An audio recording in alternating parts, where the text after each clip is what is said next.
So good day, sir. I am VJ Bunsukan, and today I will be discussing my learnings on my subject, warehouse operation management. So first and foremost, warehouse operation management is a course that presents the basic concepts, systems, processes, technologies, infrastructures, and industry's best practices for a better understanding on the fundamentals of warehouse operation.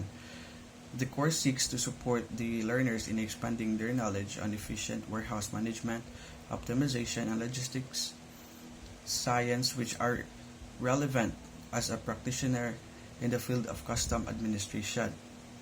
So, um, another another lesson I've learned is the fundamentals of an operational optimization. With this, I have learned that optimization is the classical task related to the design and operation of all technical systems. It comprises all aspects of the system design with the general aim to provide a desired function at the lowest possible overall cost. Consequently, there is a large variety of rather diverse methods which altogether are called the optimization theory.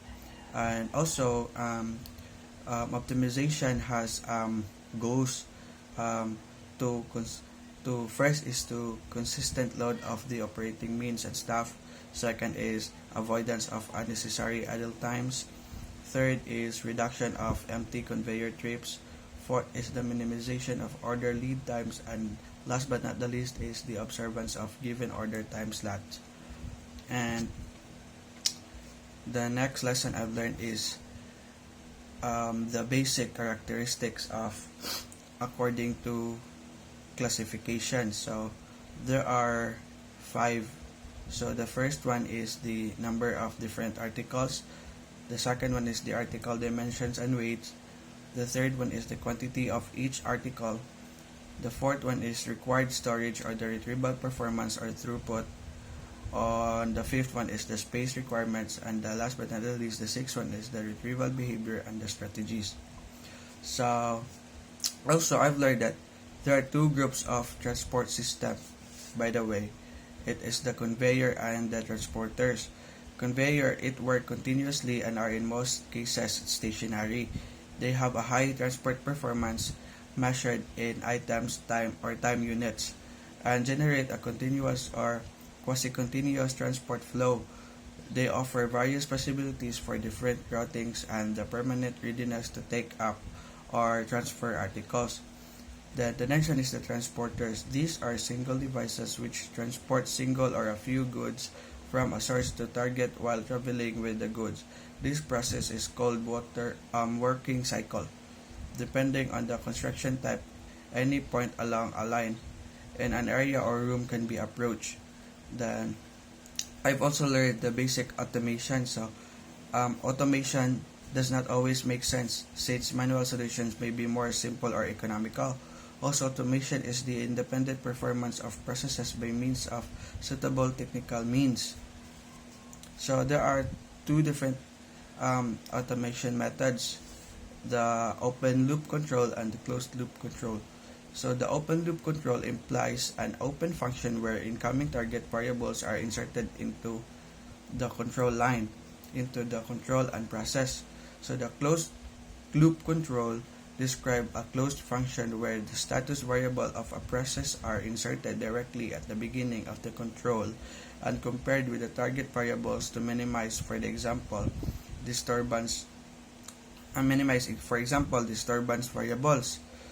So the next lesson I've learned is the structure of control system. So the technical design and structure of a material flow control is mainly determined by the type and number of the process and sub-process to be automated.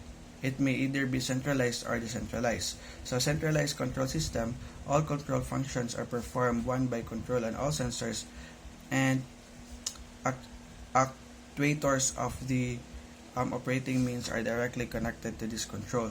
Decentralized control systems, the control functions are performed by different components with a limited scope which control a section of the material flow. So I also learned the sensors like the magnetic sensors, inductive sensors, optic sensors, and the ultrasonic sensor, and also the codes, the Morse alphabet or the Morse code, the Braille or barcode. So I've learned a lot really. I just can't tell, I just can't utter it, um, fluently, but I've learned a lot. And to be honest, I thought online class is just easy, but I was wrong. It was very hard, especially dealing with bad connections.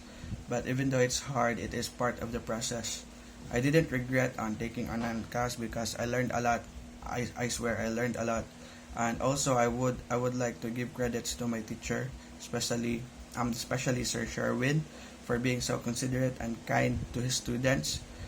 We can't learn anything without you, sir, so thank you. And thank you. Thank you. So I'll take my exit.